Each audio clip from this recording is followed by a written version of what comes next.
Alors en fait, le point de départ de cette réflexion est le suivant. Nous sommes dans une civilisation qui s'est développée de manière extraordinaire et phénoménale depuis en tout cas 2 siècles, et ce développement, il est clairement économique, mais également en nombre dû à une croissance de la population. Nous sommes passés en 1 siècle d'une population de 1,5 milliard d'habitants à 7, et dans 10 ans, nous serons 8 milliards d'habitants sur notre planète. Par définition, une planète, c'est un environnement fini. Il y a un certain nombre de matières, un certain nombre de ressources, et donc cet environnement fini ne peut pas être exploité de manière infinie. Il y a un moment où on arrive des limites. Et lorsqu'on est dans une civilisation qui parle de croissance et qui s'attend à ce que tous les problèmes soient toujours résolus par de la croissance, force est de constater qu'on va se heurter tôt ou tard, et ce n'est pas encore le cas, mais ça s'approche très très vite, et les chiffres le montrent bien, à atteindre ces limites. Et malheureusement, autant en biologie que dans l'observation de tous les environnements humains et animaux et bactériologiques, lorsqu'une population croît de manière exponentielle jusqu'à atteindre l'usure de toutes les ressources, et que toutes les ressources sont consommées, eh bien cette population décroît de manière extrêmement brutale. C'est ce qu'on appelle un overshoot en termes écologiques. Alors la grande question, c'est est-ce que nous sommes dans cette situation-là? Et lorsque l'on regarde froidement les chiffres, on peut dire plusieurs choses. Tout d'abord, nous sommes 7 milliards aujourd'hui, donc on peut nourrir 7 milliards de personnes. Mais 7 milliards qui souhaitent avoir une croissance économique, 7 milliards en augmentation, plus de viande, etc. Donc ça veut dire quoi? Ça veut dire qu'on accélère de manière exponentielle et très rapide l'utilisation des ressources existantes. Maintenant, ces ressources, notamment les ressources agricoles, existent parce que la structure économique que nous avons développée est complexe et se nourrit de sources énergétiques bon marché.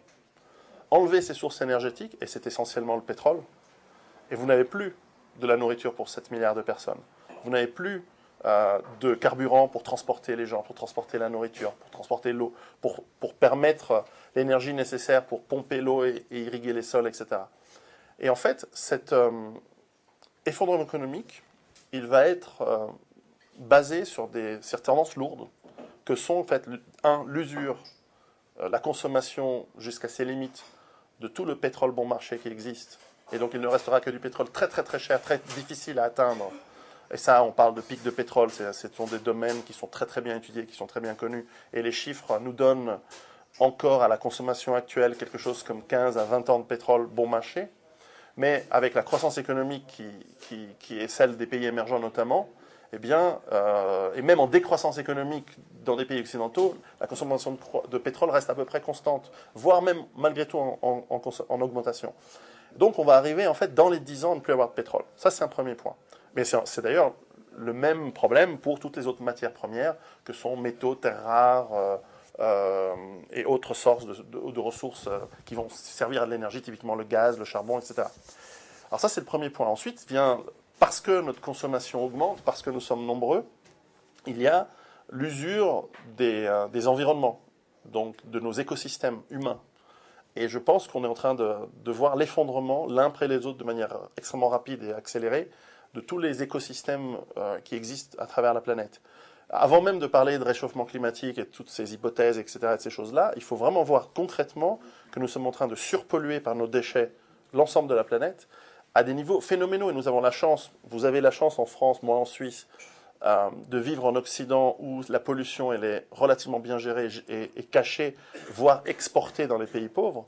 Mais lorsque vous voyagez un petit peu dans les pays pauvres et que vous sortez des sentiers battus pour touristes, vous voyez à quel point le monde est en train de devenir une immense décharge à ciel ouvert, notamment les océans, qui se remplissent de micropolluants, de microplastiques, et finalement de tous les déchets toxiques ou non qui sont déversés dans la planète. Ça détruit les écosystèmes, ça détruit toute la pyramide alimentaire, et à la fin, ça nous détruit nous aussi par l'augmentation de nos maladies, etc., etc. Cet effondrement écologique est imminent, et aussi un élément gravissime qui, ajouté au tarissement de l'eau potable, l'eau douce, et à l'usure des sols, eh bien, nous amène inévitablement vers la fin de la capacité de nourrir et de permettre ne serait-ce qu'un développement économique. Mais même de nourrir simplement 7 milliards ou 8 milliards de personnes. Donc nous allons vers l'overshoot, nous allons vers un effondrement rapide et à mon avis brutal de l'économie.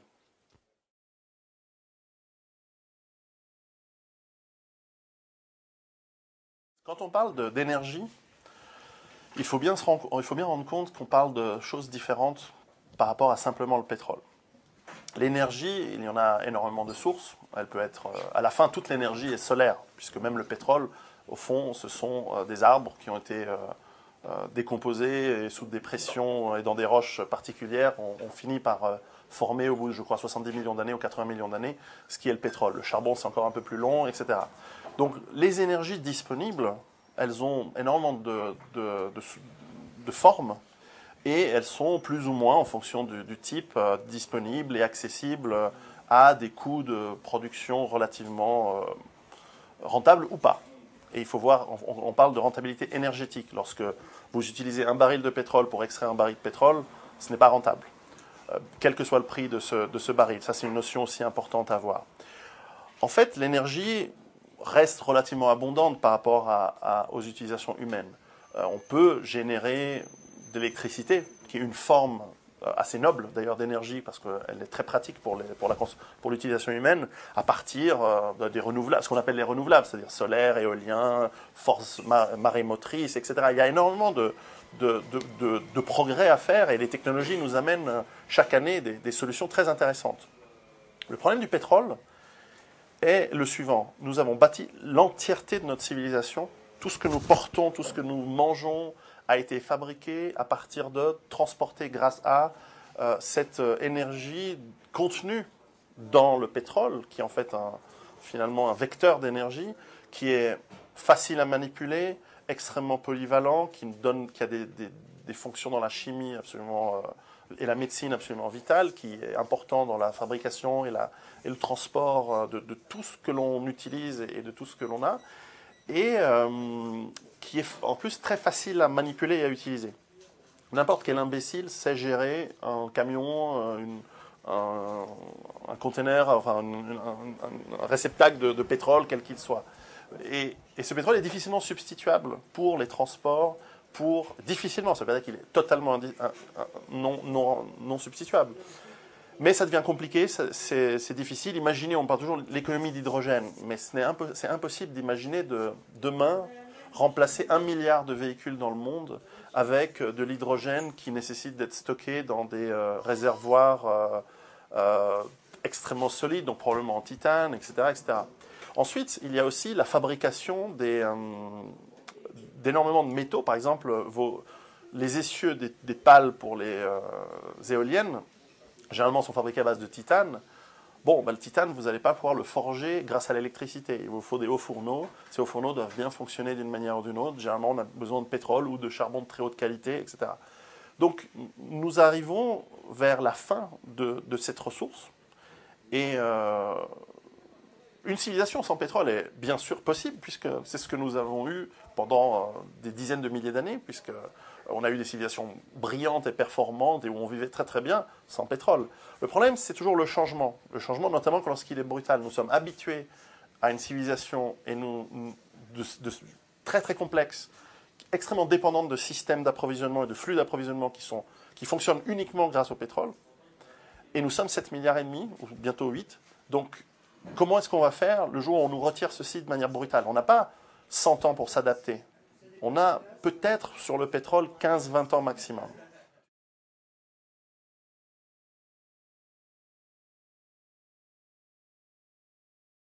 Alors la bienveillance et l'amour des oligarches envers nous, je n'y crois pas vraiment.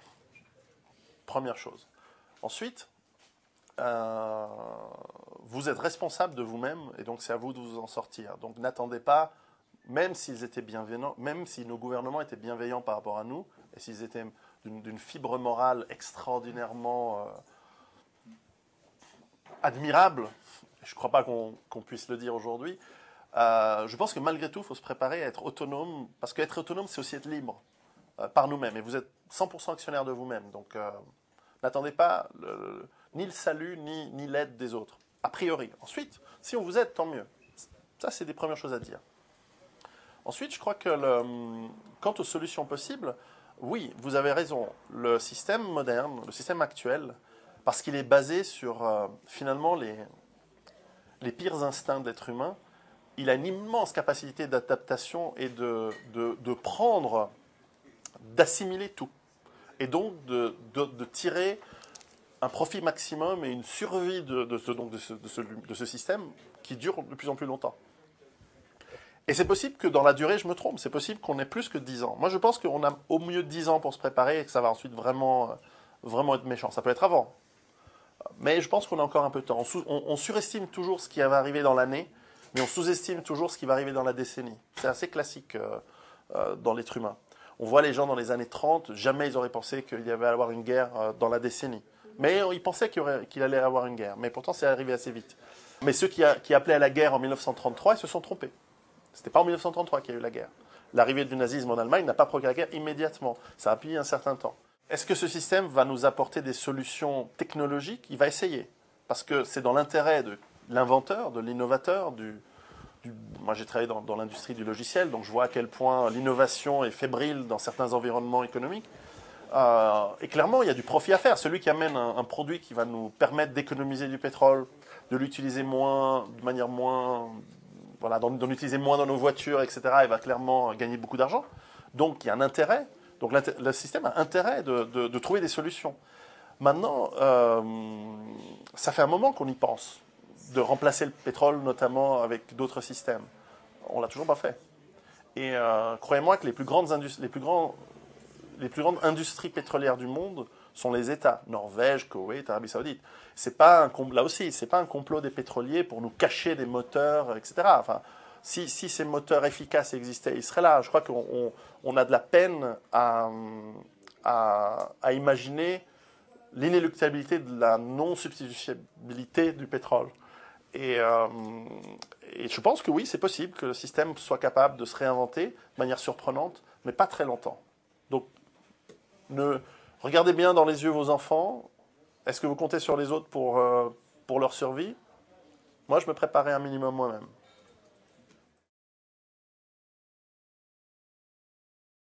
Alors effectivement, crise mondiale, oui, parce que et c'est justement là où ça devient historiquement intéressant, parce que c'est une première. On n'a jamais eu de crise à ce niveau-là d'intensité, de danger et de force à l'échelle globale. On a eu des civilisations qui se sont effondrées de manière locale. L'Empire romain couvrait tout le bassin méditerranéen.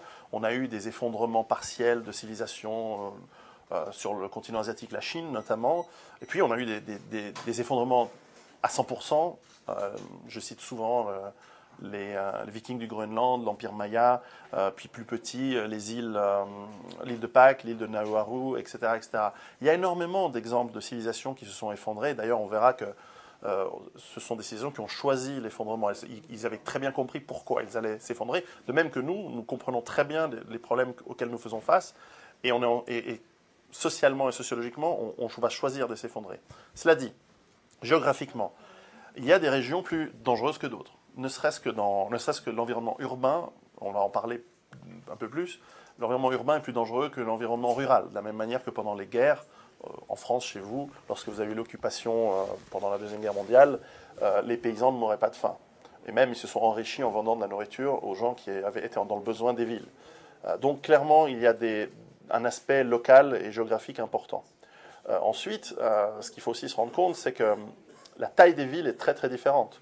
Aujourd'hui, vous avez bassin parisien de 12 millions d'habitants, la Roure 12, Londres 13 ou 14.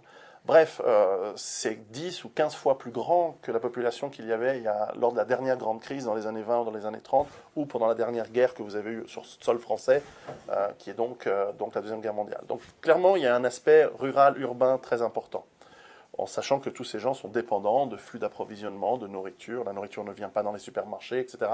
Donc on risque, dès le début de grosses crises, d'avoir des paniques, des violences, etc. Maintenant, ensuite, il y a des pays où les cultures font que l'on est mieux adapté, pour des raisons historiques, pour des raisons de structure familiale, etc., à mieux s'en sortir que d'autres. Clairement, des cultures très individualistes, probablement auront un peu plus de peine que des cultures où on est basé sur le rapport l'entraide, de la famille étendue, où justement on peut s'entraider parce qu'il n'y a pas des systèmes aussi sociaux qui aident les gens. Aujourd'hui, nous sommes dans bien des pays occidentaux, nous sommes dans des environnements où chaque fois qu'il y a un problème, on peut se tourner vers l'État pour avoir un filet social, et tant mieux, probablement. Mais enfin, en Grèce, aujourd'hui, on voit que les gens qui s'en sortent, ce sont des gens qui sont partis, qui ont quitté la ville, qui ont quitté Athènes, essentiellement, parce que Athènes et Thessalonique, c'est deux grandes villes. J'ai étudié ça ces derniers jours.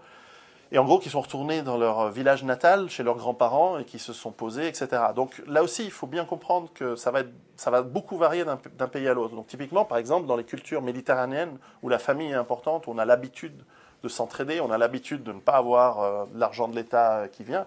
Je pense même à l'Afrique. Il n'y a pas de filet social. Si vous ne travaillez pas, vous touchez zéro.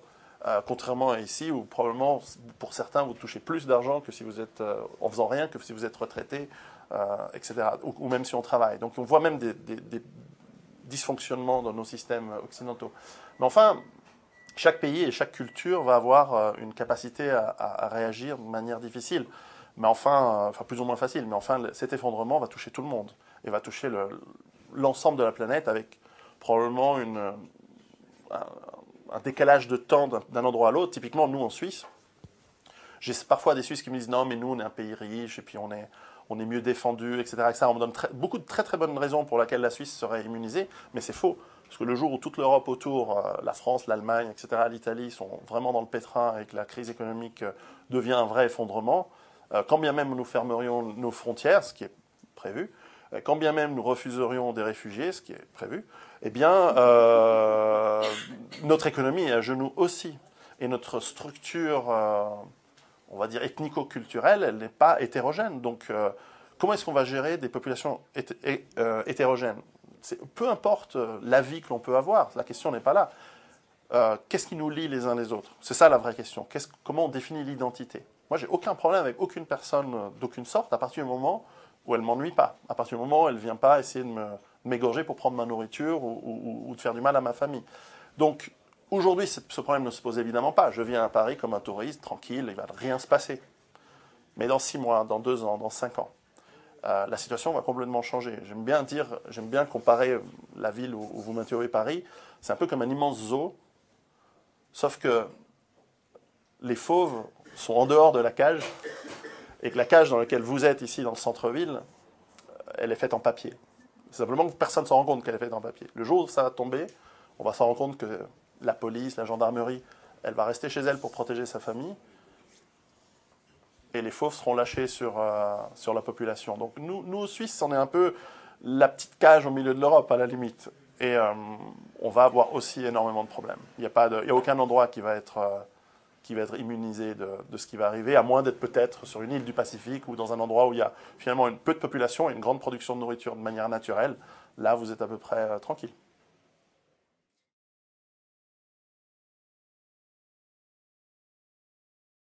Quand vous dites miser, je tiens vraiment à dire que j'espère pas que ça va arriver. Hein. Donc je mise pas dans le sens, j'espère que ça va marcher parce que ça va me faire du fric de vendre mon bouquin. Ça gagne rien, c'est vraiment pas l'objectif. En revanche, moi je vois pas comment ça va pas arriver. Alors maintenant, 15 000 exemplaires vendus, plein de gens qui m'envoient des emails tous les jours, j'ai encore eu personne qui me dit non, les chiffres que vous donnez dans la première partie sont faux. Alors parfois on me donne des solutions partielles ou en disant voilà, il y a les algues bleues pourraient remplacer le pétrole. Ouais, faut voir si on arrive à faire ça à l'échelle industrielle. Mais enfin, j'ai pas eu d'objection fondamentale sur ce qui nous provoque, c'est ce qui nous amène l'effondrement. Dans la deuxième partie, qui est l'effondrement lui-même, sur la réaction des gens, personne ne m'a dit non mais vous en faites pas, les gens sont gentils, ils vont simplement, le jour où ça va s'effondrer, ils vont se faire des bisous les uns les autres, et ils vont tous se mettre ensemble avec la bonne volonté pour reconstruire. Personne ne m'a dit ça, parce que c'est juste hallucinant de pouvoir imaginer ça. Mais au Japon, oui, mais c'est le Japon, vous avez raison, mais au Japon, c'est le Japon. C'est vrai que je le dis dans l'introduction du livre, et ça c'est important à dire, que c'est un livre qui est européocentrique. Parce qu'il y a déjà des livres aux États-Unis et qu'en fait, il n'y en avait pas du tout en Europe qui parlaient de ce sujet. Donc clairement, j'assume d'avoir une approche culturocentrique par rapport à l'Europe. Et c'est vrai que ce que je décris, c'est un peu l'attitude de l'occidental européen. Et je pense que, par exemple, les Russes s'en sortiront bien. Les Chinois, je ne sais pas, possible. Les Japonais, certainement, ils vont, entre guillemets, bien s'en sortir d'un point de vue social. Je pense. En France, c'est la catastrophe. Ah, je pense que c'est la catastrophe en France. Enfin, comme la catastrophe sera forte en Angleterre, en Allemagne, en Belgique, en Hollande. Et je précise, c'est pas la composante ethnique.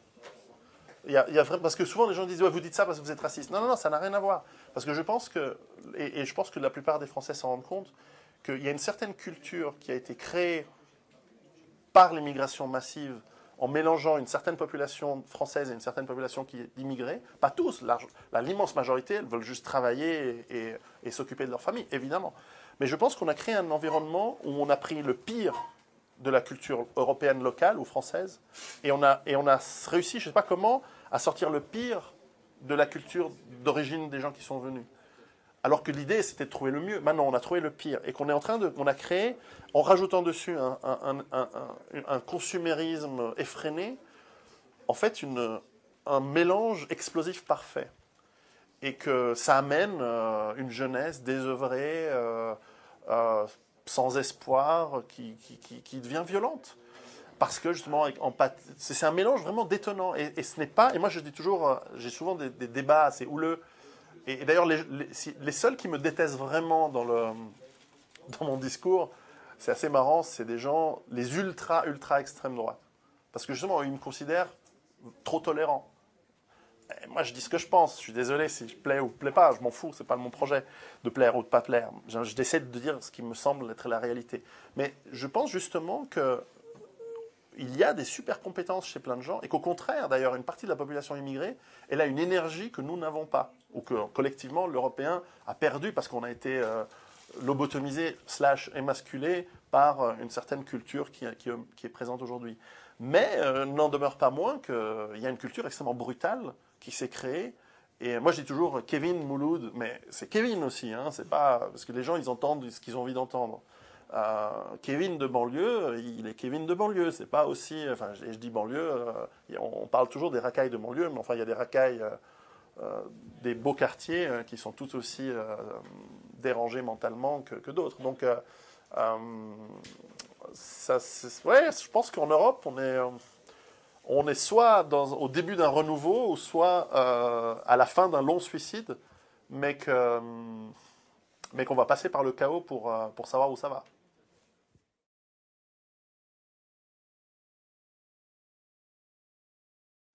Alors ça, c'est en fait très intéressant. Est-ce que le chaos qui va amener va être accentué ou en partie provoqué? Je pense que pour l'immense majorité, c'est juste comme ça. C'est pas du tout un truc qui est provoqué. C'est mon avis. Hein. Je sais que certains pensent que tout a été planifié depuis un siècle. Ça fait au moins depuis les années 60 qu'on conçoit que réellement on a des chiffres qui montrent que autour des années 2000, on va arriver vers une grosse pénurie de pétrole. Alors il se trouve qu'ils se sont trompés d'une bonne quinzaine d'années, puisqu'on est en train de... Clairement, on est en 2010 et le pic de pétrole, on pense maintenant être assez sûr qu'on l'a atteint entre 2006 et 2009. Et aujourd'hui, on est dans une phase relativement de décroissance qui est en train de s'accélérer, donc de la production de pétrole. Oui, il y a des gens qui se préparent depuis longtemps et il y a la mouvance survivaliste, si on veut, elle existe depuis les années 50, au moins aux États-Unis, un peu plus récemment ici. Et puis, on voit aussi que c'est possible que ce chaos amène des solutions de contrôle extrêmement dures. Donc, il y a tout à fait un scénario très possible de durcissement du contrôle des populations par le chaos, par la crise, qui, à mon avis, est clairement en place et qui va se mettre en place. Maintenant, moi, c'est là où encore je suis optimiste, c'est que je pense que ce système a besoin de revenus pour vivre, parce que ces forces de répression, que ce soit la police ou des mercenaires ou de l'armée, ils ont besoin d'être payés, ils ont besoin d'avoir des revenus, ils ont besoin donc que cet État gagne de l'argent, mais l'économie s'effondrant, il risque d'être totalement dépourvu de revenus, et donc lui aussi va s'effondrer. Mais enfin, c'est possible qu'on passe par une période de dictature, pas comme maintenant, c'est-à-dire une dictature très soft et très... avec un peu de camouflage démocratique par-dessus. Mais je pense qu'on peut aller vers une dictature très très dure.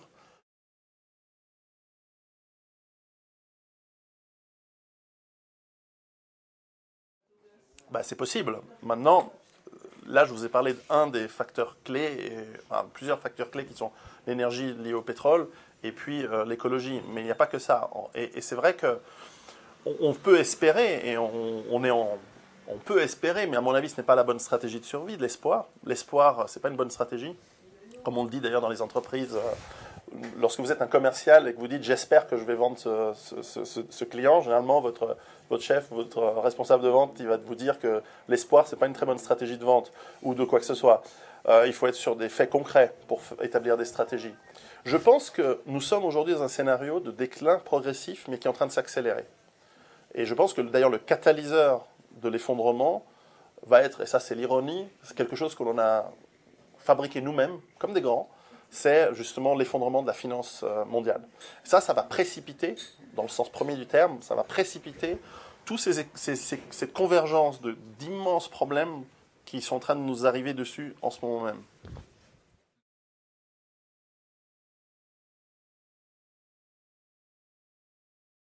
Alors, en préambule à la réponse à cette question, ce qu'il faut bien se rendre compte, c'est que lorsqu'on va avoir un effondrement économique, comme je parlais de différences culturelles, etc., la question, c'est comment est-ce qu'on va réagir?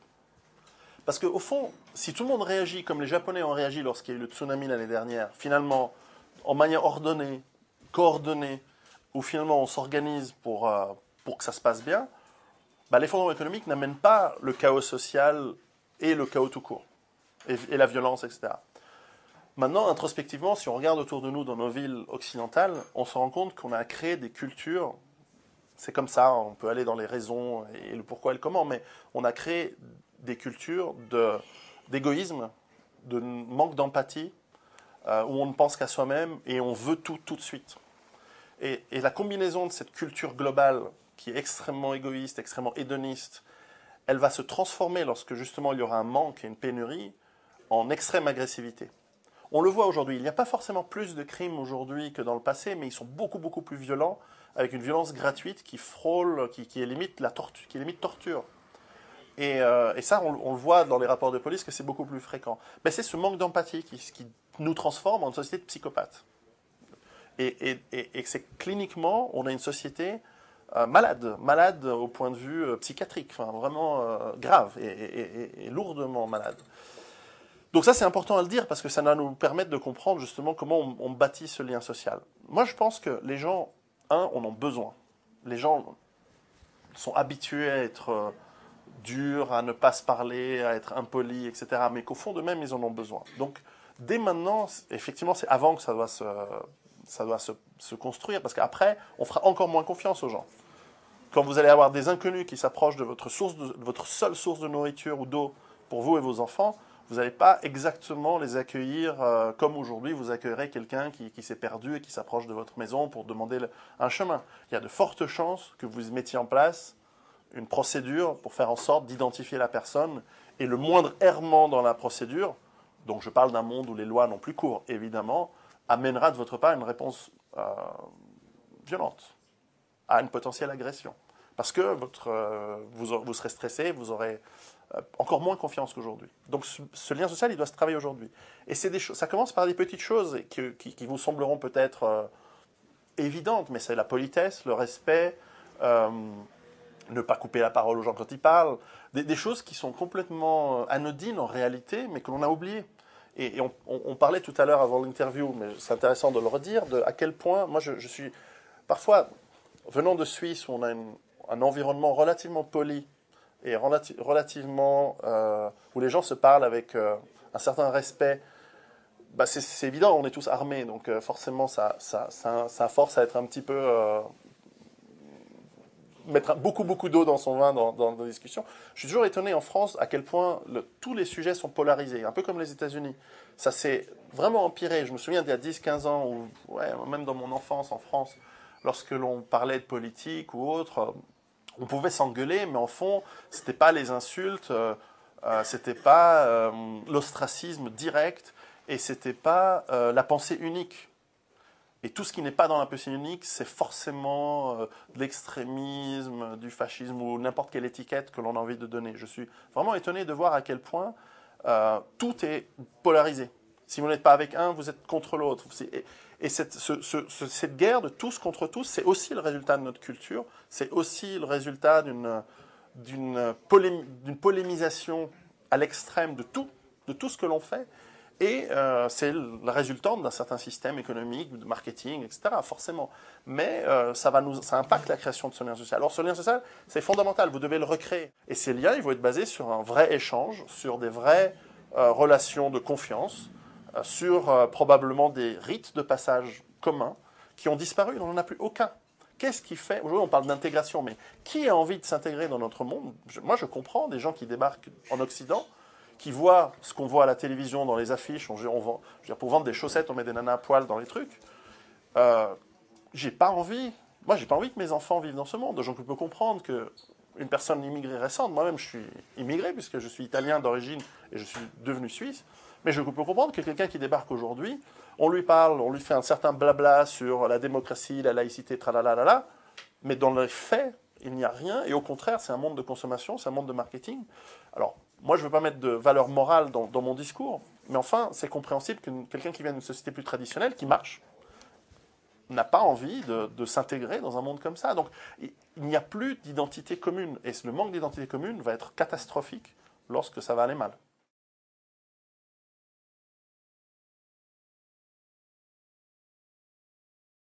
Vous savez, les Russes ont un proverbe qui est le suivant. Le pessimiste apprend le chinois, l'optimiste apprend l'anglais, le réaliste apprend à utiliser une Kalachnikov.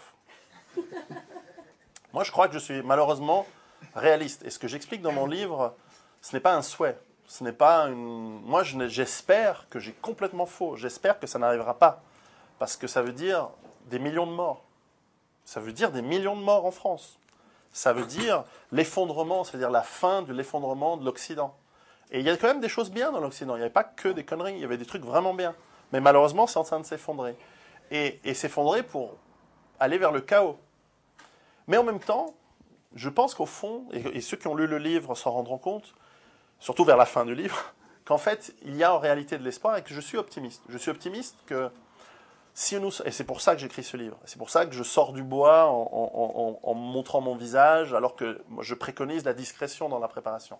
Si vous êtes suffisamment nombreux à être prêts, d'une part, vous n'allez pas paniquer, donc vous allez mitiger les effets de la crise. Puisque vous êtes prêts, vous n'allez pas être un prédateur, ou simplement vous n'allez pas paniquer comme un poulet auquel on a coupé la tête et qui tourne dans tous les sens en paniquant, etc. Ensuite, vous allez être suffisamment nombreux à être prêts et vous allez être le socle culturel, génétique, peu importe, pour rebâtir le monde de demain. Et ce qui est très intéressant, c'est que je rencontre des bases autonomes durables qui sont en train de se former et qui sont plus ou moins avancées. Je vois des bases autonomes durables de nationalistes identitaires, français. Je vois des bases autonomes durables communautaires, musulmanes, juives, religieuses, catholiques. Ces gens ont décidé qu'ils ont des éléments communs qui font que, voilà, ils se font confiance et ils vont bâtir ce projet. Et que demain, et moi je pense que lorsque le monde de demain va retomber sur ses pattes, on sera moins nombreux. Mais lorsqu'il va retomber sur ses pattes, eh bien ces gens-là, ils auront traversé des moments tellement difficiles que justement leur identité, leur lien commun sera d'avoir passé cette période difficile. Et qu'ils vont en fait passer en deuxième plan ce communautarisme qui fait justement la création de leur base autonome durable. Et puis bon, il y en a beaucoup qui sont simplement parce qu'ils ont envie, comme moi, j'ai aucune approche communautaire dans ma base autonome durable et dans la vallée où je suis installé. Mais enfin, je pense que ceux qui vont s'en sortir, ils vont vraiment avoir la motivation et le respect mutuel d'une identité commune pour rebâtir une civilisation. Et moi, j'espère que cette civilisation, elle sera plus cohérente, elle sera plus saine, dans le sens de ce qui fonctionne. Pour moi, l'aspect moral m'importe peu. Pour moi, c'est très binaire. Dans la vie, il y a ce qui fonctionne et ce qui ne fonctionne pas. Ce qui fonctionne, c'est bien. Ce qui ne fonctionne pas, c'est pas bien. C'est tout. Et quand on parle, alors on peut mettre par-dessus droits de l'homme, tous ces machins, etc. Ok, très bien, on peut mettre de la poudre de perlimpinpin, on peut mettre des concepts sur les choses. Mais à la fin, ce qui compte, c'est ce qui marche. Aujourd'hui, nous arrivons dans un monde où toute notre philosophie, tout le fondement de notre monde moderne ne marche plus. C'est pas moi qui le dis, c'est pas nouveau. Il y a des gens qui, il y a un siècle, à l'extrême gauche des Proudhon, à l'extrême droite des... le nom m'échappe tout d'un coup. Enfin, à l'extrême droite aussi. Beaucoup des Evola, par exemple, ils avaient compris que le monde ne fonctionnait pas. Alors, peu importe l'idéologie qu'il y a derrière, enfin, ça, c'est peu important aujourd'hui. Mais clairement, on est dans un monde qui ne fonctionne plus. Et c'est pas par hasard que nous sommes remplis de dépressifs, de gens qui sont aliénés par leur métier, par leur travail, qui ne sont pas heureux, ou qu'on a autant de suicides dans le milieu professionnel. S'il y a bien un endroit sur lequel, une chose pour laquelle il ne faudrait pas se suicider, c'est nos collègues et notre environnement de travail. Qu'est-ce qu'on en a à foutre? La seule chose qui compte, c'est nos familles, nos amis, la bonne bouffe, de vivre la vie intensément. Ben non, les gens, ils se sont mis dans une boîte et ils sont tellement déprimés à cause du boulot et à cause du mode de vie que l'on a, qu'ils se suicident. Absurde. Et ben voilà, ça arrive. Donc, ce monde est malade et est en train de mourir, est en train de finir. Pas parce que c'est moral, on s'en fout. C'est parce qu'il n'y a plus la source énergétique, il n'y a plus les cohésions qui font qu'on va s'en sortir sous la forme actuelle. Mais on retrouvera d'autres formes. Et dans ce sens-là, moi je pense qu'en fait je suis optimiste.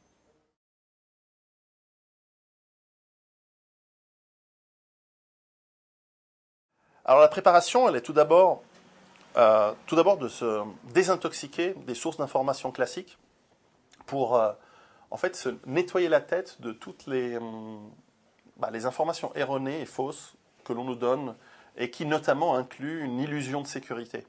Nous pensons que nous sommes sûrs parce qu'on nous a expliqué que, bien sûr, il n'arrive rien, les gens craignent la police et la loi, donc rien ne va arriver. Mais c'est parce qu'en fait, aujourd'hui, nous avons le ventre plein, nous sommes nourris tous les jours, les supermarchés sont pleins, il n'y a pas de crise de logistique, de chaîne logistique. Enlevez la nourriture, le chauffage, et vous allez voir à quel point les gens qui ont faim et froid vont se révéler capables de tout pour se nourrir.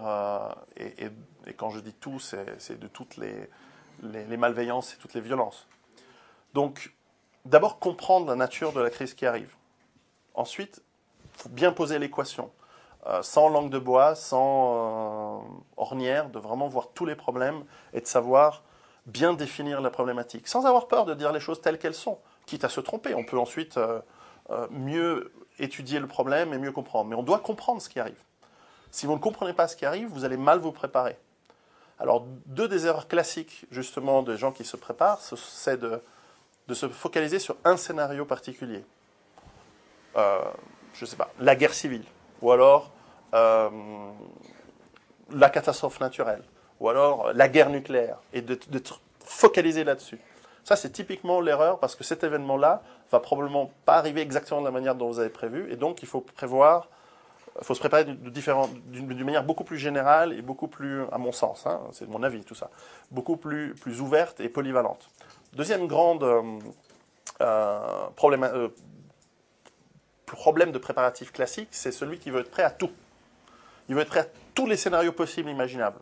Mais en fait, comme la liste elle est immense et extrêmement longue, vous allez juste soit devenir complètement paranoïaque, et en plus ça va vous coûter très très cher d'être prêt pour tout, soit vous allez vous perdre. Et probablement que les crises à venir vont être des mélanges de différents scénarios. Et souvent, ces gens-là, je trouve qu'ils sont souvent influencés par le cinéma qui nous montre certaines crises forcément de manière spectaculaire.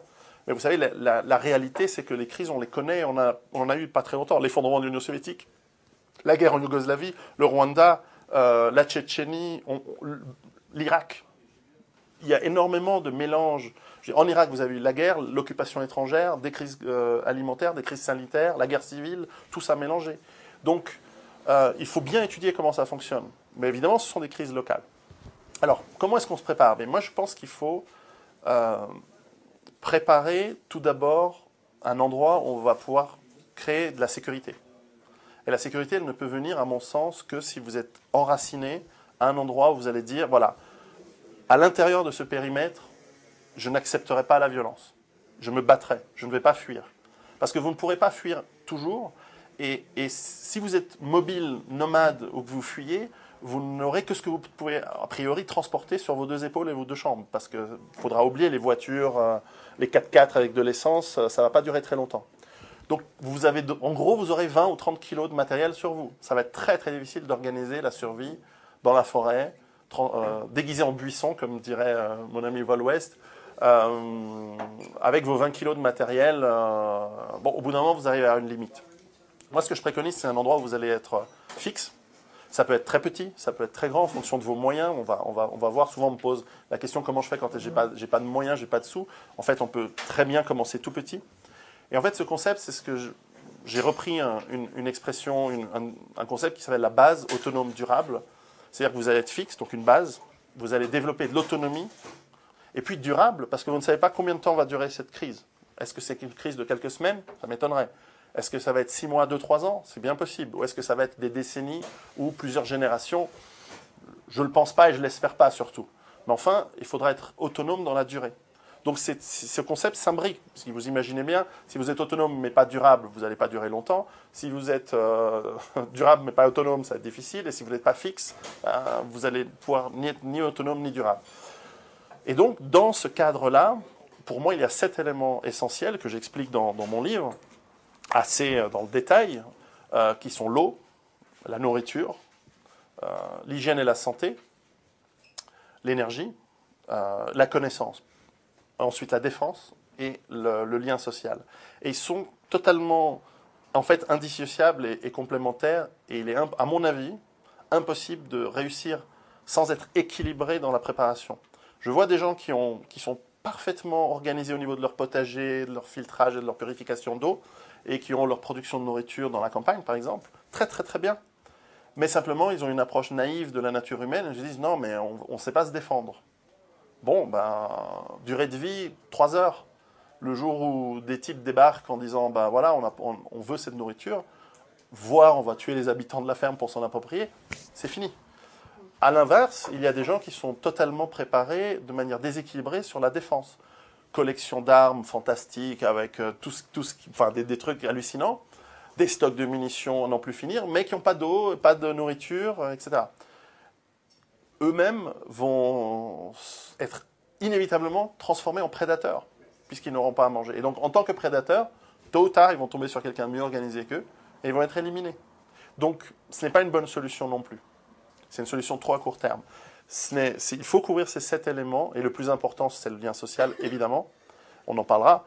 Mais ces 7 éléments permettent d'être prêts de manière équilibrée, de manière durable, vraiment et c'est pas évident. Moi-même, je fais ça avec ma ferme, avec plusieurs amis.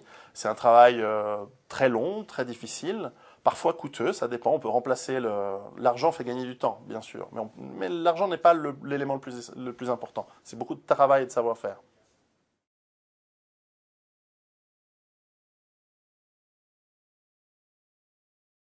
Bien sûr, alors 2 choses. Vivre en ville, ça ne veut pas dire ne pas avoir de moyens. Vivre en ville, c'est un choix ou une nécessité. Et clairement, la base autonome durable urbaine, elle est possible. Elle sera difficile, mais elle est possible. D'ailleurs, ce sera le thème du prochain livre que j'écris avec Wall West sur comment survivre dans un milieu urbain. Et clairement, les 7 éléments vont se décliner de la même manière, mais avec des différences. D'ailleurs, il y a parfois des avantages à être en ville. Vous allez plus facilement avoir la possibilité de trouver des médecins dans un environnement urbain qu'à la campagne où il n'y en a pas. Il n'y en a pas déjà aujourd'hui, ou très très peu. Donc alors ça c'est typiquement un exemple d'être dans une ville. Le lien social, il va être aussi plus facile à mettre en place si vous commencez déjà aujourd'hui en ville, puisqu'il y a plus de gens, vous allez trouver des compétences plus proches de vous, etc. etc. Et puis vous pouvez, un quartier, ça se barricade, ça se défend, un immeuble, ça peut se défendre, etc. C'est plus compliqué pour la nourriture, l'eau ça devrait aller, mais enfin le lien social est ce qui permet à la ville de réussir. Ensuite sur les moyens. C'est sûr que dans la vie, il vaut mieux être fort que faible, beau que moche, riche que pauvre, a priori. Maintenant, toute chose étant égale par ailleurs. Alors, quand on se prépare, est-ce qu'on a besoin de beaucoup de moyens? Alors, il y a 3 manières de répondre. La première, c'est de faire une introspection par rapport à qu'est-ce qu'on entend par les moyens, qu'est-ce qu'on entend par qu'est-ce qui est cher ou pas cher. Il y a des gens qui me disent, oui, mais j'arrive pas à me préparer, ça me coûtera trop cher, etc. Et je dis, mais bon, c'est où que tu dépenses ton argent? C'est quoi ta passion? Je dis le tuning de voiture. Bon, ok. Donc tu dépenses combien en tuning de voiture? Ah ben je sais pas, je dépense 300 ou 400 euros par mois. Bon ben voilà, tu as trouvé 300 ou 400 euros par mois. Ensuite c'est un choix. Tu veux continuer à faire le tuning de ta voiture ou tu veux vivre? Ou tu veux survivre? Toi et ta famille. C'est un choix. La survie est un choix. Alors, ça veut dire peut-être plus de sorties au cinéma. Pirater les films sur Internet à la place. Ça veut dire moins de dépenses, moins de sorties, être plus intelligent dans l'acquisition de sa nourriture. Justement, en devenant autonome, on va économiser de l'argent, etc. Il y a énormément de... Moi, j'ai divisé mes coûts de vie par 4 en vivant dans ma ferme. J'ai ma nourriture, etc. Enfin, en grande partie. Pas encore 100%, mais on y arrive. Alors, ça, c'est un premier élément. Ensuite, le deuxième élément, c'est que l'argent fait gagner du temps, certes, mais il peut aussi polluer l'esprit. Moi, je fais du consulting avec des gens assez fortunés qui, eux, pensent que voilà, l'argent va résoudre les problèmes. Parfois, j'ai des questions absurdes du genre, j'ai pas envie de suivre toute la procédure de la loi, par exemple en France, pour obtenir des armes à feu. Et ils me disent, mais est-ce que je pourrais aller acheter des armes directement? D'abord, non, on doit suivre la loi, on doit respecter la loi parfaitement aujourd'hui. C'est surtout pas le moment de finir en prison aujourd'hui, parce que si vous êtes en prison pendant qu'il y a l'effondrement économique, c'est autre chose que d'avoir des petits problèmes sous la douche. Ça va être peut-être les gardiens qui vous abattent directement, ou simplement on ferme la clé puis on vous laisse mourir de faim. Donc, bon, petite parenthèse sur la prison. Ensuite, donc l'argent est parfois pollueur. On pense qu'on va pouvoir acheter des choses, or c'est du savoir-faire qu'il faut acquérir. Et le savoir-faire, il s'acquiert par le travail. Je dis toujours, voilà, une femme fait un enfant en 9 mois, mais avec 9 femmes, vous n'allez pas faire un enfant en 1 mois. Bon, c'est sympa d'essayer, hein, mais vous n'allez pas réussir à le faire en 1 mois. Donc il faut le temps qu'il faut, c'est comme ça. Et donc se préparer plus par les savoir-faire et le travail. Et puis, troisième volet de l'argent, ben, faites en fonction de vos moyens. Il n'y a pas besoin d'imaginer la vie de château dans un manoir avec 50 hectares de terrain autour de vous. On peut très bien imaginer un petit potager, une petite maison, d'ailleurs qui coûtera très peu dans un environnement rural. Vous avez la chance dans votre magnifique pays qu'est la France d'avoir énormément de zones qui ont été désertifiées par l'exode rural déjà depuis un siècle, qui aujourd'hui sont disponibles, qui permettent d'avoir des petites maisons pas très chères. Et puis surtout, pourquoi pas de se grouper avec des amis, des gens qui partagent votre point de vue, avec qui vous faites confiance, ça va être la difficulté. Dans un monde très hédoniste et égoïste, ça va être difficile de trouver des gens à qui on peut vraiment faire confiance. Et donc réussir à plusieurs, pourquoi pas, de monter une BAD en commun, où chacun vient avec un petit capital, ou des compétences, ou des savoir-faire. Ou encore, il y a la solution d'aller trouver des gens qui, eux, ont de l'argent et des capitales, mais peu de compétences utiles.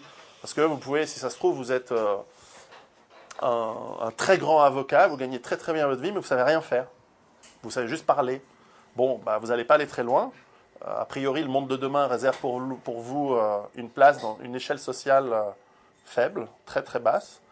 En revanche, vous avez de l'argent, donc vous allez peut-être vous associer avec des gens qui ont des compétences qui sont utiles, menuiserie, maçonnerie, un ancien militaire qui sait se défendre, qui sait former les autres, etc. Et ensemble, vous allez faire l'équipe qui va réussir à mettre en place une base autonome durable qui fonctionne. Et tout ça, ce n'est pas juste de la théorie. Ce que j'explique ici, il y a une partie qui est bien sûr théorique, vous devez tendre vers cette, entre guillemets, perfection, mais en réalité, concrètement, il y a des gens qui le font, il y a des gens qui l'ont déjà fait depuis de nombreuses années, je ne suis pas de loin pas le seul, et le succès du livre montre que, et le retour que j'ai de la lecture et de gens qui se préparent, c'est qu'il y a énormément de gens qui ont fait déjà cet effort et qui mettent en place des bases autonomes durables. J'en ai répertorié au moins une 50aine en France déjà maintenant, et probablement il y en a 4 ou 5 fois plus que je n'ai pas encore...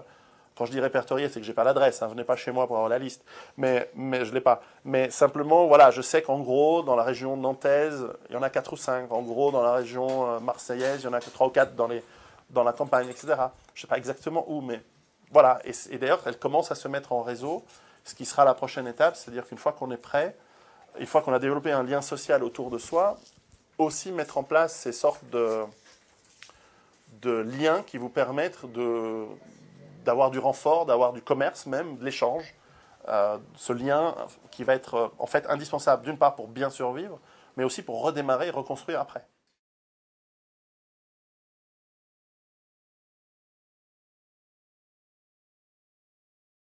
Je crois que c'est le projet, de toute façon c'est le projet économique qu'on a pour vous, qu'on soit très très simple, mais en gros... mais vous avez totalement raison. Vous avez dit 2 choses importantes. D'abord, oui, la simplicité. Je pense qu'on vit tous largement au-dessus de nos moyens énergétiques, de toute façon, encore plus que les moyens financiers.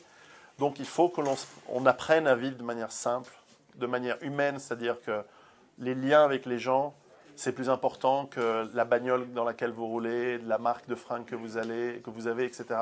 Et qu'en fait, vous allez apprendre à avoir cette simplicité volontaire qui vous permettra de vivre bien. Deuxième mot que vous avez utilisé très justement par rapport à la ville, les rapports, ils doivent se faire maintenant. Ils doivent se mettre en place maintenant avec vos voisins. Et c'est un sourire, c'est un bonjour. Enfin, moi, je déplore qu'on ait oublié et qu'on soit dans une impolitesse persistante et constante. Ça commence avec des choses simples comme ça, vraiment. Ce lien entre les gens, cette réhumanisation de nos sociétés, c'est notre responsabilité à tous. Mais enfin, quand je dis ça, ce n'est pas simplement pour faire le bisounours. Concrètement, il y a des techniques. Je donne des exercices dans le livre. Je donne 2-3 exemples sur comment on peut se remettre dans cette attitude-là. C'est des petites choses, mais il y a des choses importantes à mettre en place. Et ensuite, ces 7 éléments, il faut les travailler. Mais certainement, vous avez raison, la simplicité volontaire, elle est nécessaire.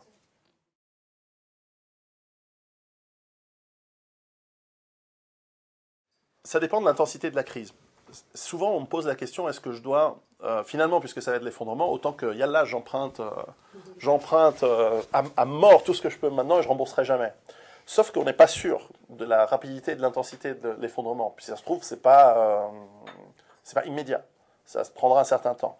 Et lorsque vous avez de la dette, il faut la payer. Parce que tant que ce n'est pas l'effondrement total, si vous ne la payez pas, il y a l'huissier qui va venir et ils vont vous la prendre, votre maison. Puis c'est tout.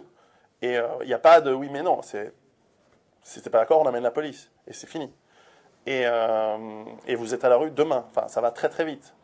Donc, soyez très attentifs. Moi, l'idéal, alors beaucoup de gens vont me dire oui mais c'est pas possible, etc. Enfin, je vous dis l'idéal, ensuite à vous de faire comme vous. L'idéal, c'est si vous empruntez, c'est d'avoir en fait en or et en argent l'équivalent de ce que vous empruntez en cas où. Donc s'il y a une crise lente, il y aura une appréciation de cet or et de l'argent qui vous permettra de rembourser éventuellement si vous perdez votre travail, et je crois qu'on va tous finir par le perdre à terme, vu ce qui arrive, eh bien, vous allez pouvoir rembourser l'organisme qui viendra vous demander des comptes.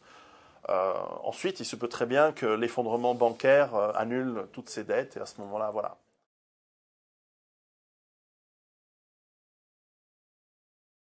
Alors souvent, ça dépend aussi où vous êtes. Typiquement, alors il y a aussi un autre cas de figure qui est intéressant. C'est quelqu'un qui développe sa base autonome durable dans un endroit qu'il a choisi, par exemple à la campagne, assez loin des villes, mais qui continue à vivre en ville parce qu'il est obligé d'être proche de son lieu de travail. Donc ça, c'est tout à fait aussi envisageable d'avoir en gros, le cabanon dans la forêt et en même temps être en ville.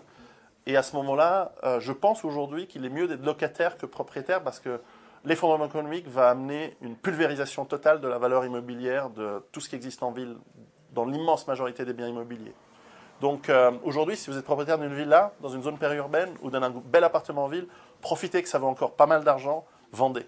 Je le dis comme je pense, moi je vendrais totalement mes biens immobiliers dans un endroit urbain pour réinvestir ceci, quitte à négocier avec l'acheteur de louer à l'intérieur. Ça vous coûtera peut-être un tout petit peu plus cher par mois, mais ne perdez pas votre capital dont vous avez besoin en restant dans les villes. Du moins, c'est mon avis. Ensuite, faites ce que vous voulez. Mais chaque localisation a ses avantages et ses inconvénients. Alors, à la limite, la plus isolée qui m'a existé de voir, c'est quelqu'un qui a monté sur son voilier tout ce qu'il faut pour être relativement autonome, même au niveau de la pêche, donc la nourriture, et qui se dit, en cas de chaos, je prends mon bateau, je pars, et je vogue les océans pendant 6 mois, 1 année, 2 ans, et je peux être largement autonome sur cette durée, et puis après, je trouverai bien un endroit tranquille et un port d'attache. Pourquoi pas? Moi, je vois quelques inconvénients à cette stratégie-là, mais enfin, chaque approche a ses avantages et ses inconvénients. Moi-même, j'ai une approche d'être enraciné dans une zone où il y a un lien social très très fort, mais en même temps, voilà, moi j'ai un désavantage, c'est que je suis à 50 km d'une centrale nucléaire. Donc voilà, ça c'est un gros désavantage. Mais en même temps, j'ai une source d'eau, etc. D'autres ont d'autres choix. Et là, effectivement, être totalement isolé au fin fond de la forêt, pourquoi pas? C'est effectivement très efficace. On peut être largement autonome au fin fond des bois, enfin, pour peu que vous en trouviez en Europe qui soient relativement vides. Enfin, moi, je viens d'un pays en Suisse où on dit toujours « Ah, vous avez des belles montagnes. » Ouais, mais on est comme ça dans les montagnes. Il y a des chalets dans tous les sens. Donc, probablement en France, vous avez encore beaucoup d'espaces totalement vides. C'est une option qui n'est pas du tout idiote, qui est au contraire intelligente. Maintenant, elle a des inconvénients, qui est effectivement ceux de ne pas avoir de réseau et de ne pas aussi avoir le renseignement, l'intelligence, dans le sens pas au niveau cérébral, mais le niveau de réseau. C'est-à-dire que vous allez difficilement savoir quand il y a un vrai danger qui s'approche, parce que vous n'avez pas des postes d'observation, des gens qui vont faire le relais. Bon, mais ça, on va un peu trop on va un peu loin dans la tactique.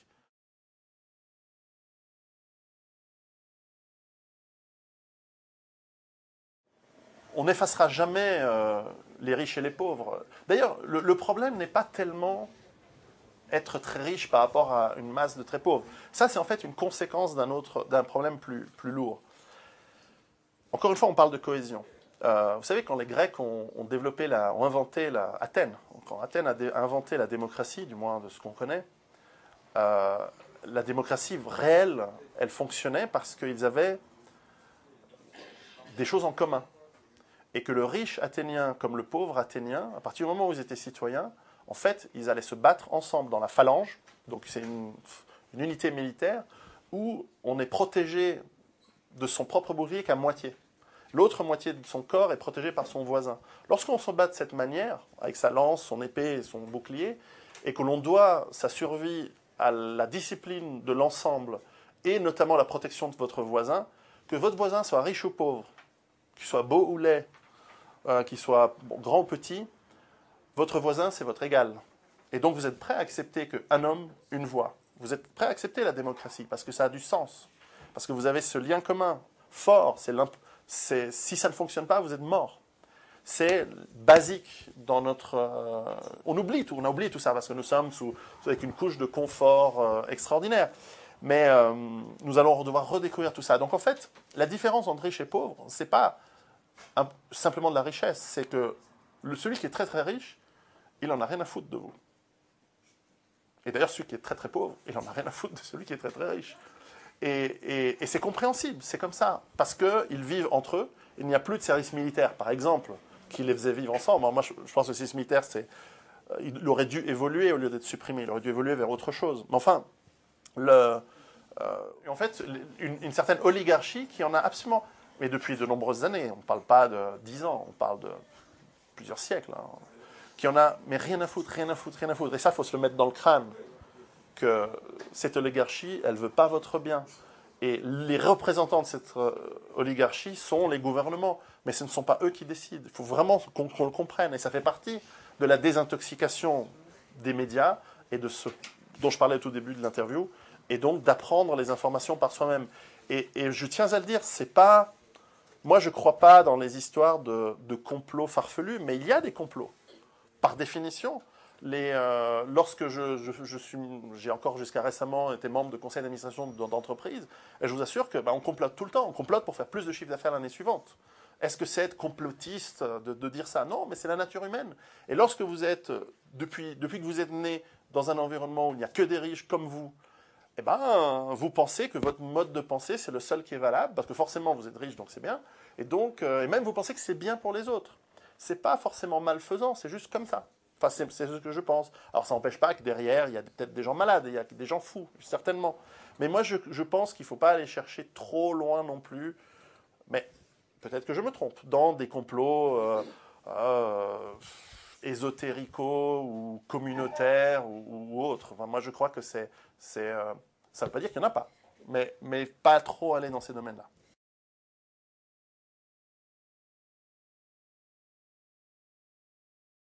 On voit que le pic du pétrole a été intégré dans la réflexion géostratégique, notamment des États-Unis, et on pourrait même dire du gouvernement profond des États-Unis, si on veut vraiment comprendre qui dirige bien les États-Unis. C'est une longue discussion, mais en revanche, c'est clair que ça a été intégré dans les années 70.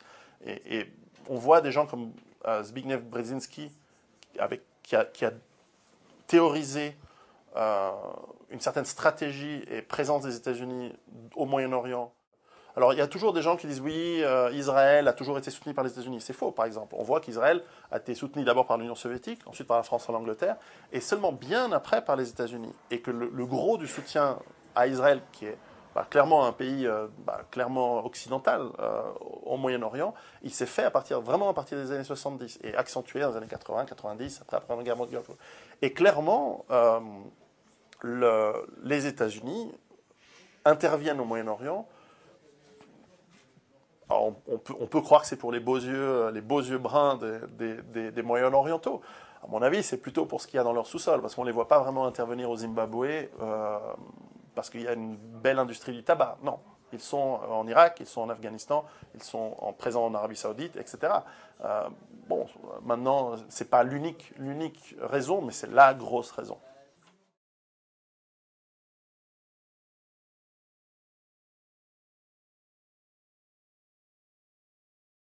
C'est un mouvement vraiment très très intéressant que j'ai étudié pour mon livre. Je le cite d'ailleurs dans le livre. C'est un mouvement très très présent en Angleterre, en Allemagne, peu en France, bien que ça démarre, et qui préconise totalement l'autonomie et de transformer des zones plus ou moins rurales, mais aussi des zones urbaines, puisqu'il parle de villes en transition, et de les transitionner petit à petit, dans ce qui est possible, par l'effort des collectivités locales, en une économie locale et résiliente et indépendante des énergies carbone. C'est une excellente initiative et vraiment, je vous encourage, si vous voyez cette vidéo dans votre ville, renseignez-vous sur ce que vous pouvez faire avec vos maires, etc. Ça, c'est important. Ça va vous permettre de faire un changement concret dans votre ville et ça va vous permettre de créer le lien social puisque vous allez dialoguer avec les gens, vous allez communiquer. Et tout à l'heure, vous me parliez comment est-ce que vous pouvez convaincre vos proches. Si vous arrivez à vos proches en disant « ça va être la fin du monde, il faut que tu t'achètes une arme », dans notre culture aujourd'hui, ça va être difficile. En revanche, ce que vous pouvez faire, c'est de dire « nous devrions être plus indépendants, nous devrions être plus autonomes par rapport à l'énergie ». Personne n'est contre. Quand vous parlez d'écologie, même si ça représente 1% dans les élections, mais ça, on comprend pourquoi, dans le sentiment des gens, ce n'est pas 2%. C'est 100%. Ça m'étonnerait que vous allez dire à quelqu'un, écoute, ce serait bien qu'on ne pollue pas. Il va vous dire, oui, je suis d'accord. Ce serait bien que tu n'aies pas le cancer parce que tu manges de la merde. Et il va vous dire, oui, je suis d'accord. Ensuite, ça va être difficile de changer son mode de vie. Mais enfin, vous allez pouvoir, en tout cas, conceptuellement et intellectuellement, le convaincre en parlant d'écologie. Donc moi, j'ai toujours l'écologie, c'est un peu le pied dans la porte qui va vous permettre non pas une prise de conscience, parce que les gens s'en rendent compte. Je pense qu'il y a un concept de Orwell qui est dans 1984, qui est celui du double think, le double pensée. C'est-à-dire que vous êtes capable de croire à des choses que vous savez qui sont fausses. Ça, c'est quelque chose qui est clair dans le monde. Et souvent, dans les dictatures, c'est ça. Les gens savent que leur mythologie, elle est débile et qu'elle est fausse, mais ils y croient parce que c'est le seul moyen de fonctionner. Et aujourd'hui, la pensée unique, aujourd'hui, notamment en France, c'est très très fort. On voit bien que les gens ont un certain discours, mais qui est totalement faux, et ils le savent que c'est faux, mais en même temps, ils le tiennent. Et ils jouent le jeu de le tenir. Ben, c'est pareil, ça c'est le moyen de changer le processus et de l'inverser, c'est de dire, voilà, l'autonomie, c'est la liberté, l'autonomie, c'est manger sain, c'est de vivre sainement, et ça, on peut commencer maintenant. Il n'y a pas besoin de se mettre dans un bunker et attendre 10 ans le cataclysme et la fin du monde. Ça n'arrivera pas comme ça. Mais être autonome déjà aujourd'hui, et c'est ce que j'explique dans le livre, avoir en tout cas des sources alternatives d'eau, ne pas être simplement dépendant de votre robinet parce qu'on ne sait jamais combien de temps ça peut partir. Hein. Et ça arrive. Regardez, quand il y a un ouragan à Katrina, on ne sait pas ce qui peut arriver. Une grosse coupure électrique à Paris pendant 3-4 jours, vous allez comprendre comment l'eau n'arrive plus et des réserves chez soi en cas où pour ne pas paniquer s'il y a un problème, etc. Ça, c'est pas cher. Tout le monde peut commencer avec quelques euros. Ça commence pas cher et c'est efficace. Et puis, ben voilà, ça mitigera les problèmes. Parce qu'après tout, encore une fois, je peux me tromper, si ça se trouve, on va juste continuer à être dans des économies un peu moribondes pendant des décennies avant que ça s'effondre vraiment. Et à ce moment-là, ben, ce sera Michel Drac qui a raison et moi qui ai tort. Parce qu'on est à peu près d'accord à 95%, mais moins d'accord sur lui est un vrai pessimiste, je le verrai tout à l'heure. Lui pense, Drac, excellent, il faut lire ses livres, lui pense que le système va durer bien jusqu'à 2030. Moi, je pense qu'en 2020, c'est cuit.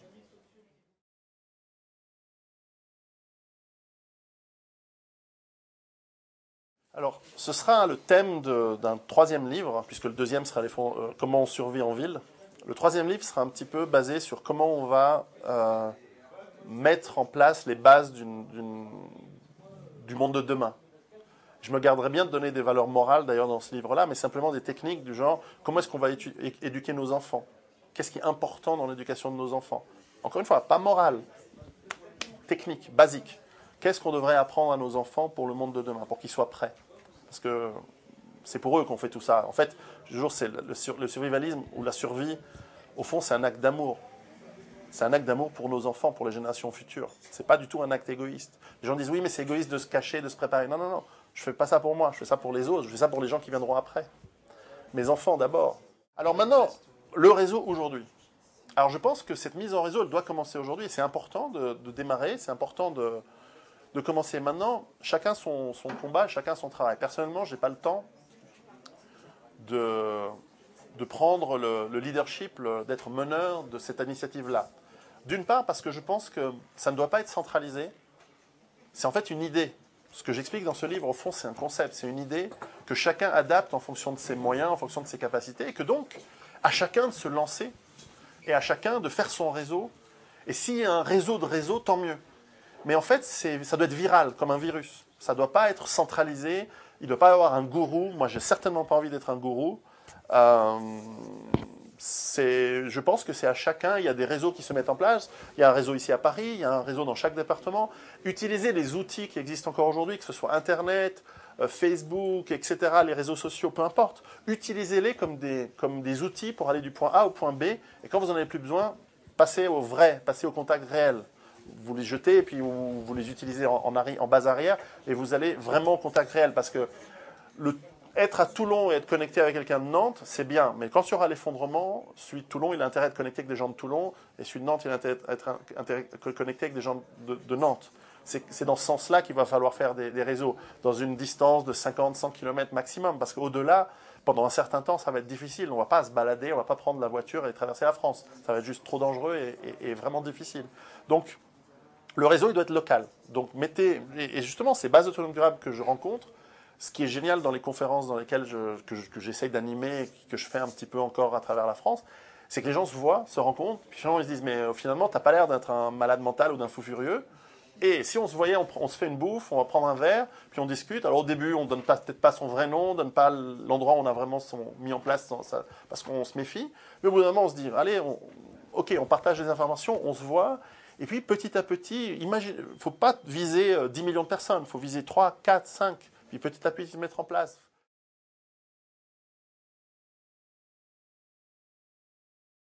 Alors, c'est vrai que c'est un risque. En même temps, le jour où ça s'effondre, je pense qu'ils auront d'autres priorités qu'aller chercher dans un bottin mon nom et de trouver où je suis. Et quand bien même ils seraient prêts... C'est un risque.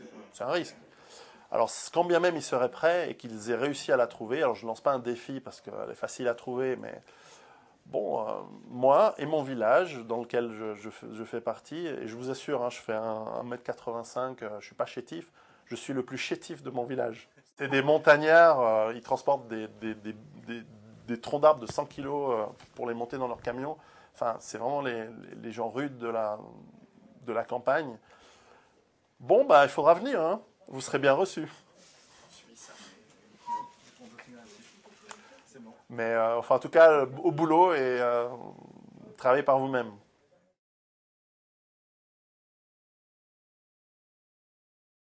Mais en fait, ce qui est important à dire, c'est la chose suivante.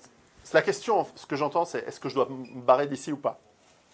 C'est une question totalement pertinente. Mais en fait, la réponse est la suivante, c'est que là où que vous soyez, vous devez vous sentir chez vous et vous devez vous sentir accepté par la population locale. Et jusqu'à un certain point, c'est à vous de faire l'effort, c'est normal. Moi, quand je suis arrivé en Suisse, au début, ben voilà, t'apprends à parler français, enfin voilà, ok. Et culturellement, tu te mets dans le bain. Et donc souvent, les gens qui disent, ouais, moi je me barre en Thaïlande. Ouais, mais enfin, en Thaïlande, quand ça va s'effondrer aussi, est-ce que toi, tu vas pas être juste l'étranger où les gens vont te jeter des cailloux dessus ou pas? Peut-être que ça se passera bien, j'en sais rien. Peut-être qu'ils sont zen et bouddhistes et que ça va bien. Mais, ou pas. Être l'étranger, mais moi, je suis étranger dans ma montagne. Moi, je suis le citadin, pour eux, je suis friqué, le citadin de la ville. Quand je débarque, ils me disent, j'ai acheté une ferme qui appartenait à une famille depuis 400 ans. Parce qu'avec les héritages, ils ont été obligés de la vendre. Bon, bah, en gros, je suis un peu comme le cheveu sur la soupe quand je débarque la première fois. Je suis un vrai étranger chez eux. Bien que je suis de même nationalité et tout, je veux dire, bon, bah, il faut faire des efforts, et les efforts, c'est à moi de les faire. Donc, quand vous quittez votre pays, réfléchissez bien à ça. Enfin, vous quittez un endroit pour aller dans un autre, est-ce que cet endroit, vous allez être accepté pour plein de raisons euh, ou pas? Et si la réponse c'est non, réfléchissez bien parce que c'est dangereux. Parce que l'étranger, c'est comme ça, c'est dans la nature humaine. Celui qui ne fait pas partie du clan, pour revenir à des notions très basiques, il peut être rejeté, voire il peut être le bouc émissaire. Et l'histoire est pleine d'exemples comme ça. Maintenant, je ne veux pas non plus être trop pessimiste, parce que si vous apportez des compétences et que vous prouvez que vous avez un apport, les communautés vous acceptent volontiers. À voir. C'est tout à fait une question très très pertinente, parce que beaucoup de gens aujourd'hui me parlent, je veux quitter la France parce que j'en ai marre, pour plein de raisons. Et je travaille notamment, par exemple, je fais une émission de radio, je suis invité sur une émission de radio assez régulièrement en Afrique, où justement l'idée de cette émission de radio, c'est de préconiser, par exemple, que les Africains qui habitent en Europe, aux États-Unis, reviennent en tant que force vive, repeupler par leurs compétences et leur présence le continent africain, parce qu'ils pensent que voilà, c'est là-bas que ça va se passer, que leur destin est là. C'est intéressant comme projet.